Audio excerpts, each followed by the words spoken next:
Hello everyone and welcome back to another episode of FPL Fanzone. My name's Nick and yes, we are celebrating again.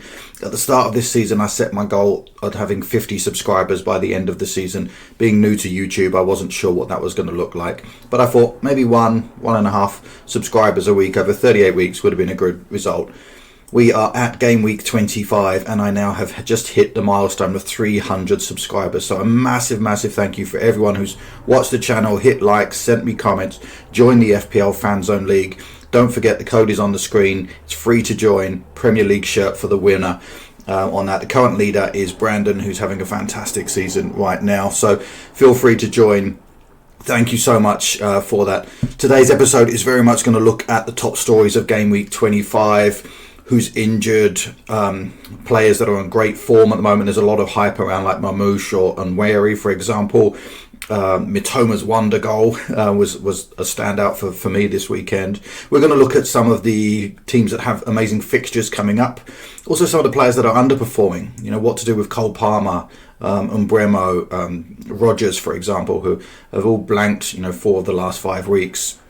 And then, of course, the assistant manager chip for a lot of us that still have that active. What are the options this week? Where are the table bonuses if you're still chasing those? Or are there any sort of safer bets to go for this week? And then lastly, a quick look at my team, how I did in Game Week 25 and some future plans starting to consider Game Week 29 blank. So, without further ado, let's get started. So let's start off with the main man for Game Week 25, which is Omar Mamouche of Man City. Scored a hat-trick, is currently the highest scoring player of the game week. Obviously the Liverpool and Aston Villa players have a second game still to come. But no one really expected Man City to win 4-0 against Newcastle, especially given their last 2 games against Real Madrid and Arsenal, where they had 2 losses. So Mamouche has looked really lively since he's joined Man City in January. Started the first 3 games, but he's only getting 75 minutes or less. So he's not getting the full 90 minutes at the moment, and we're not entirely sure why, whether that's just fitness, whether that's tactical, whether that's just because they're bedding him into the team. So there is just a real opportunity that he could be rotated and Pep Roulette could take into effect. But so far, 330,000 people have transferred Omar Mamouche into this team, which is a bit surprising given the fact that the next game is Liverpool at home, and Liverpool's defence has looked really strong this season. Obviously the best team in the league at the moment. So bringing him in this week just feels like a bit of a knee-jerk. Yes, his price has already risen from 7.0 to 7.1. But then after that, you've got Tottenham away, you've got Nottingham Forest away, Brighton at home, and then Leicester at home in Game Week 30. So that sort of Game Week 29 onwards, the fixtures start to get a little bit nicer for Man City. But bearing in mind, he blanked his first 2 games. He got 3 goals and a 3 bonus, obviously, for the hat-trick in the last game.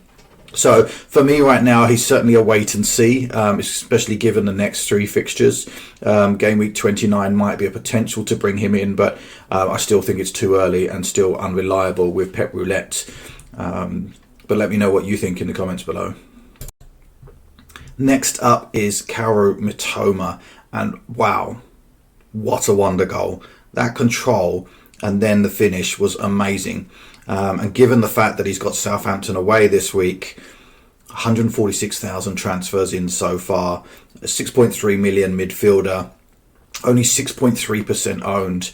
And actually, if you look over the last 5 game weeks, he's got 3 double-digit hauls. Is he just going under the radar? Have we just forgotten how good this player was last year? He's started to come back. He's finding his form. And as I said, 3 double-digit hauls in the last 5 game weeks, and Southampton away next. The fixtures after that look a little bit more tougher. Obviously, Bournemouth are in great form at the moment. Fulham are playing well. Man City, we just don't know which one's going to turn up at the moment. And then Aston Villa. So the fixtures are middling outside of the Southampton one. But if you wanted to attack that, I can see why a lot of players have brought him in. But obviously, if it wasn't Southampton away this week, would 150,000 people have brought him in? Maybe. As I said, 3 double digits in 5 weeks makes him certainly one to watch for me. I was really surprised when I looked at the stats to see how great form he's in, and obviously that wonder goal has just brought it all to light. So certainly one to be considering. He does play in game week 29, but it is against Man City away, so not a great fixture. But yeah, certainly one to keep on the radar if you're looking for a midfield replacement. And next up, there's the wonder kid from Arsenal, Ethan Nwaneri, who's being talked up a lot in the press at the moment. Obviously, he's come in due to all of the injuries on the Arsenal front line. He looked really, really lively against Leicester this week. Got his assist on there, hit the post as well. So he does certainly look like the most attacking threat there. He is also taking corners, which gives him another option to potentially get some points there. For me, the fixtures aren't great. Obviously, with West Ham at home this week, it does look like a good fixture for Arsenal. But then you've got Nottingham Forest, who have a really strong defence. Man United away, who knows what's going on with Manchester United at the moment. Feeling sorry for the Manchester United fans who are having to put up with watching their team struggle in the bottom half of the table. And then you've got Chelsea at home, so another London derby and in game week 29, and then Fulham at home in game week 30. So for me, 3 goals so far. He's going to be nailed until Saka and Martinelli come back. And now at the moment, they're both scheduled to come back in either game week 28 or game week 29 after the international break. So likely it is he's got another couple of games in him. I know he's only 4.5 million. He's only 2.3% owned. He looks really exciting at the moment. But if Saka and Martinelli are as close to coming back as we think they are, you've maybe got 2 games before he's just going to sit on your bench and he's just not going to play, or he's going to get maybe 10-15 minutes at the end of a game. So right now, as I said, huge talent, great footballer, really exciting to watch. But as an FPL asset, I just can't see it not. With what we need to manage with transfers and everything else, it just feels like a very luxury transfer to bring him in for 2 game weeks and the potential for him to not play again. You may be lucky and get 3 or 4 game weeks out of him, but that's about the longevity of this as soon as the others start to come back. So let's have a quick look at the underperforming players for the last 4 to 5 game weeks, and these are the ones that are coming up regularly. So Cole Palmer has 1 goal and 1 assist in the last 5 game weeks. So two games where he has returned, and 3 games where he's not. And actually, if you look at the last 4, it's only 1 assist in the last 4. So a lot of people, especially at 11.2 million, are not seeing the same returns that we were seeing from Cole Palmer in the early half of the season. Now, a lot of that's due to just Chelsea underperforming at the moment. They've got injuries like everyone else, and that team is still trying to find its rhythm. But 127,000 transfers out at the moment, with Southampton and Leicester in game weeks 27 and 28. There's no way he's leaving my team for now. He's an absolute no-brainer. He averages a goal every other, or a goal involvement every other game. So right now he's not actually doing anything outside of that. He's just not getting his big double-digit hauls that he's looking at. But with Southampton at home and Leicester at home in 27 and 28, he's certainly captain material for both of those. So for me, he's not going anywhere. I'd just like to know what those people that are 127,000 that have sold him this week, what they're doing with that money. Are they using it to free up to potentially get Haaland? I don't know, but he's not leaving my team, at least not until game week, potentially in game week 29, if I am looking to bring Haaland in. Next up is Brian Umbremo. And if you look at the last 5 game weeks, he's just got 1 goal in the last 5. So again, not performing as well as he should have. The fixtures do look good coming forward. Leicester away this week, Everton at home the week after, although they're now starting to find a bit of form under David Moyes. He's been transferred in 82,000 teams this week. So obviously people are still seeing Brian Umbremo as the best option there. Surprisingly, actually, if you look at the Brentford form of all of their players, Sharda is the player most in form at the moment and getting the opportunities. So he's the one to be looking at potentially as a differential to Brian Umbremo. But he's in my team. I'd like to see him start getting some points. As I said, a bit frustrated. I brought him in a little bit earlier than I should have, but would like to see him start getting some points, and hopefully with a couple of green fixtures. He is playing in game week 29 as well, which obviously makes it a little bit easier for my team. And then last up is Morgan Rodgers, who's the biggest tease of them all. At only 6 million now, he is been transferred out 75,000 times this week so far. Obviously, the fixtures get a little bit harder now. He does have the double this week, so we still haven't. He's only got 2 points as it stands right now, but in the last 3 or 4 weeks, he's only got 1 assist in the last 5. And then a lot of those others have just been 1-pointers, so he's been picking up yellow cards. The other thing to mention with Morgan Rodgers is that he is now on 8 yellow cards.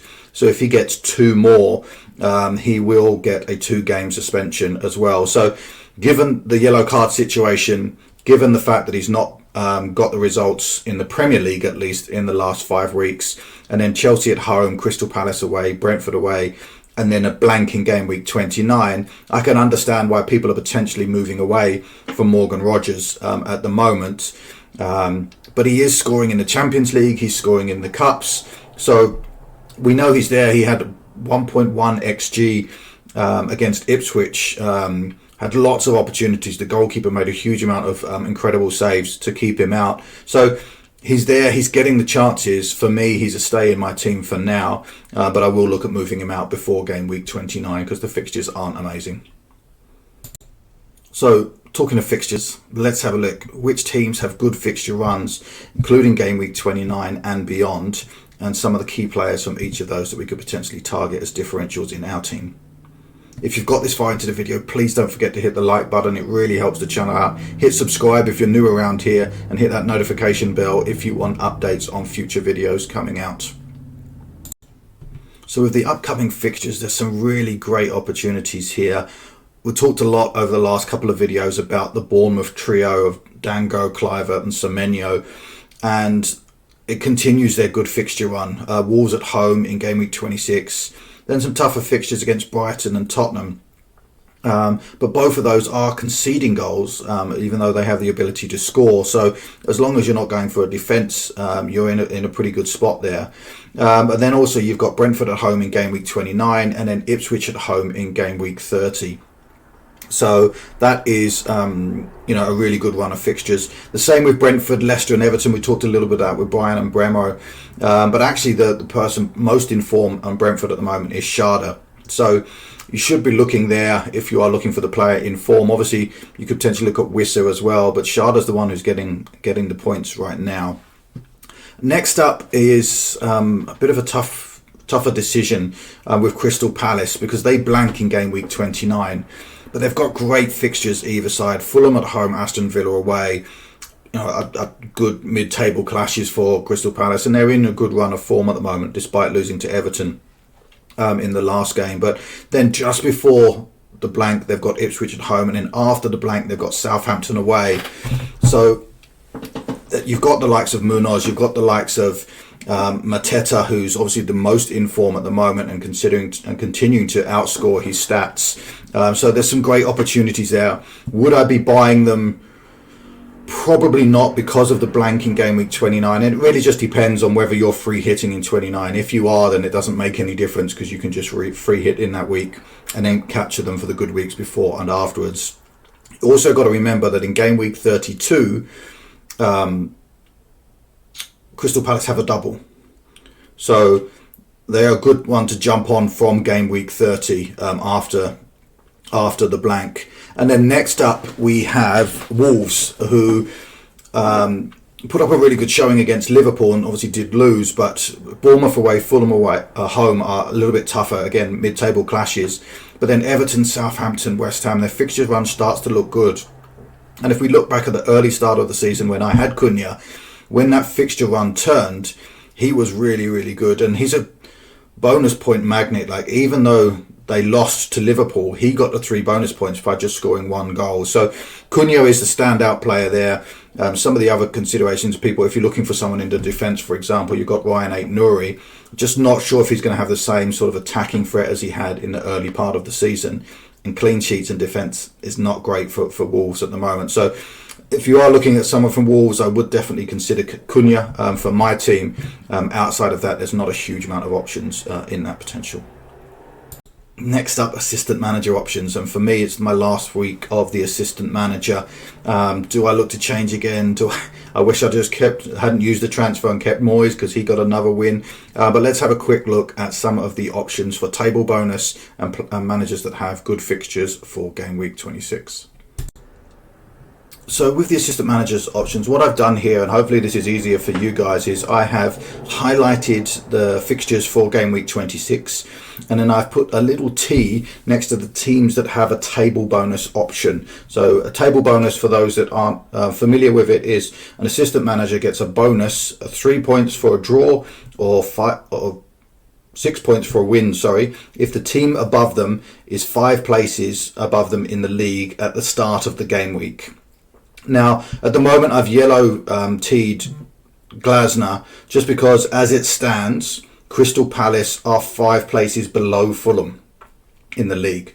That will change if Aston Villa beat Liverpool in the last game of game week 25. So if Villa beat Liverpool, they will go above Fulham.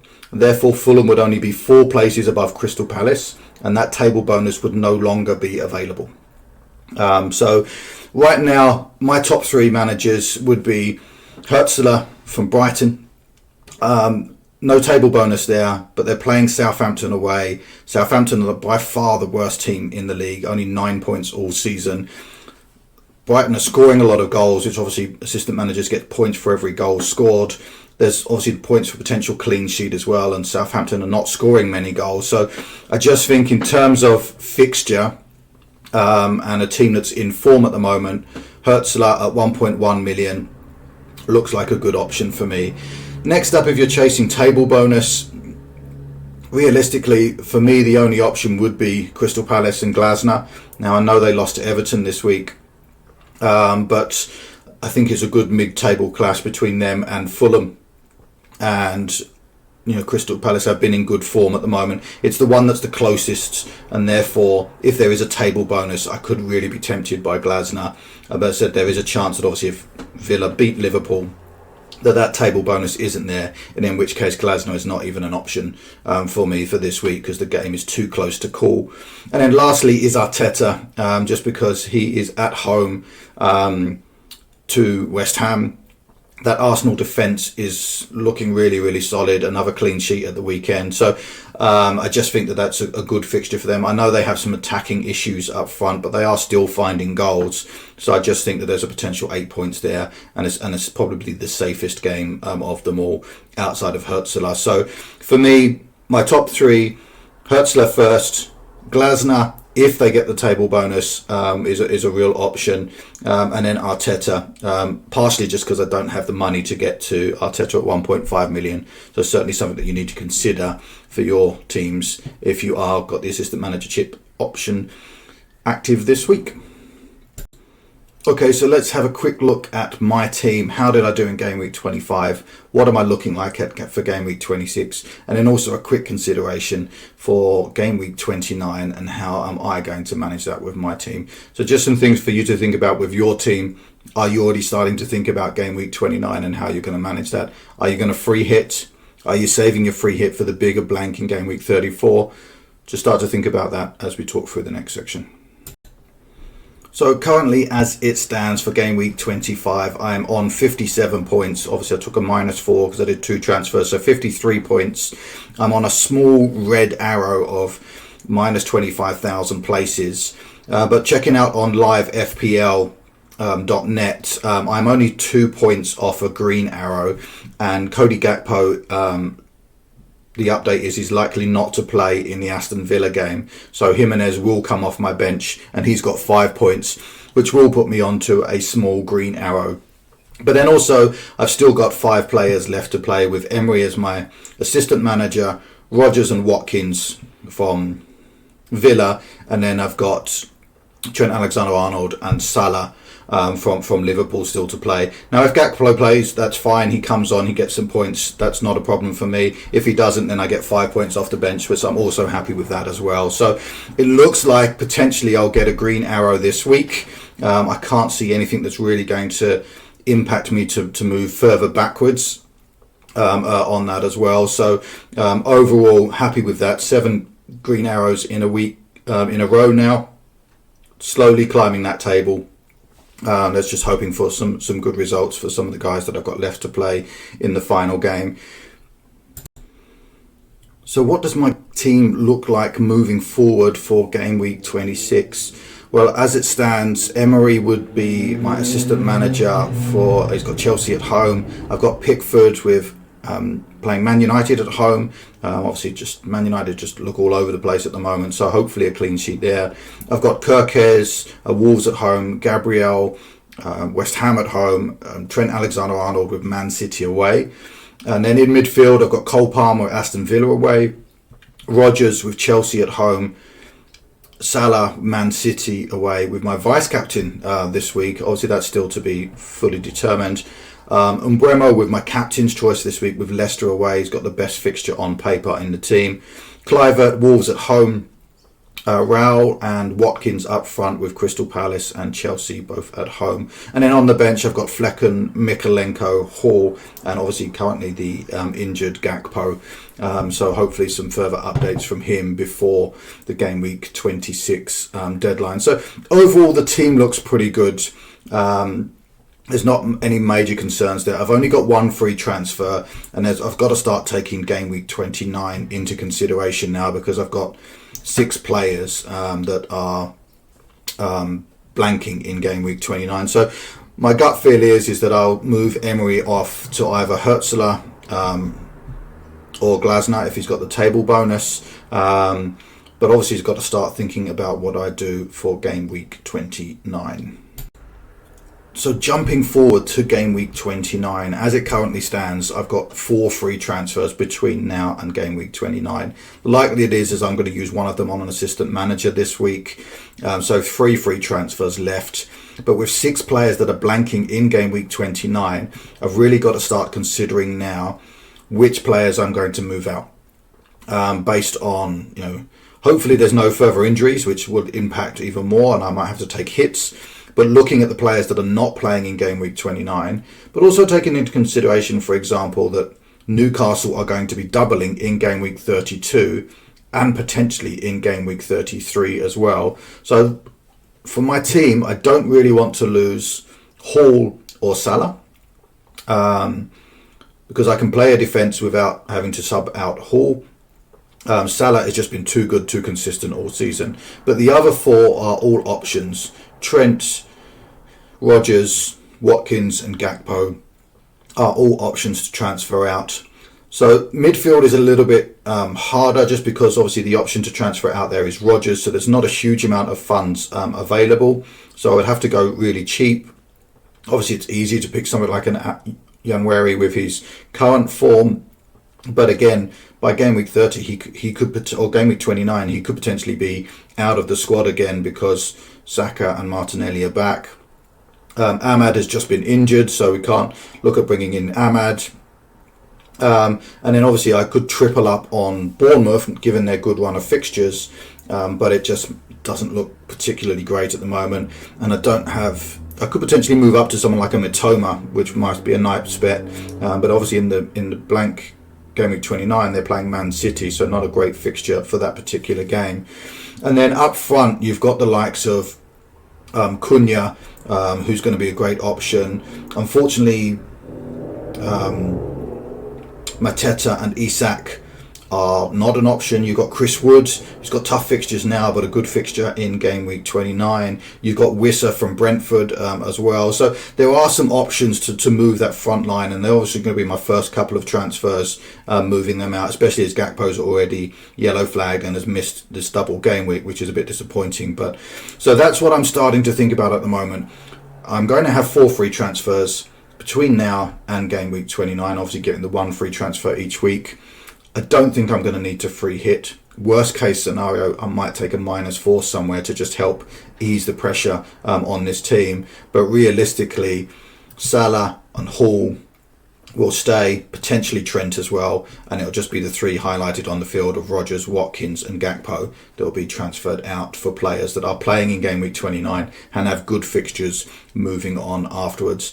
Now my early plan is to wildcard in either game week 30 or 31, just depending on when we get the announcements for the double game weeks in either 33 or 36.